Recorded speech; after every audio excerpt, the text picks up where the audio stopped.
it's Lisa and I'm back again to share some of the new releases with you from the Cat Scrappiness shop. The first one is this really cool mandala die. The second is the mandala frame, which is really nice because the mandala die layers over it so nicely.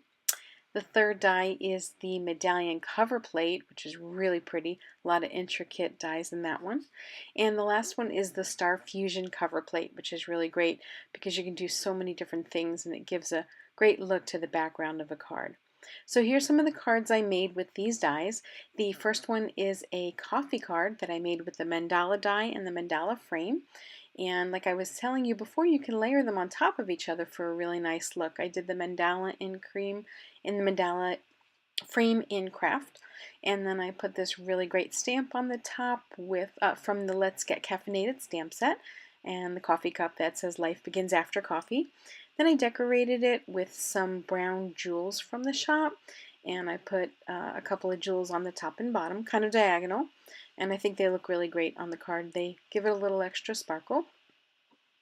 The next card I have to share with you, I actually did the same thing. I layered the mandala die over the frame, this time white on teal, and then I chose a really cute little lamb for the focal point. The Hello die that I have on the card is from the Hello Crafty Friends die that we also have in the shop, and I used just the Hello from this die. Cut it out in some silver foil to layer it under the focal point, and I love how that one came out. I love the colors on that card.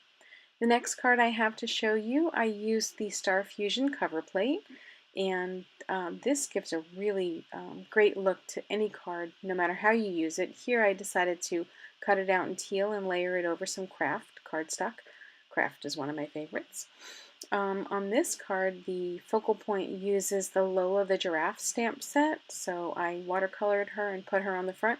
I think she looks adorable. And then the tag that she's on is this tag here from the Stitch Scallop tag dies. And then the sentiment on the bottom, I put on the Stitch sentiment strips that we released recently in the shop. So that really looked good on the bottom of the card.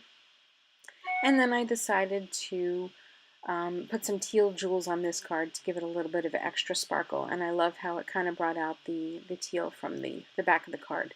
And the jewels are wonderful. They really sparkle on the cards. There's a lot of different colors in the shop, so check them out. And the last card I want to share with you is this love card. And the love card again uses the mandala die, but I did some watercoloring on this card. And once this mandala die is cut out, it's so beautiful. There's just so many intricate details inside of it. You're going to love it. So many things you can do with it. But on this card I decided to watercolor it, and I actually have a video for you how I made this card that I'm going to be putting up later today or tomorrow. I used the Love from the I Love You shadow dies in silver foil. That's also a fairly new release in the shop. And I also put a Stitch Scallop square, that's a tongue twister, on the back of this card. And then I added some twine on the top of the card. So that's the cards that I have for you today. Again, the mandala die, the mandala frame, the medallion cover plate, and the Star Fusion cover plate are available in the shop right now. And here they are all laid out. Make sure you head over to the shop and check them out. Bye now.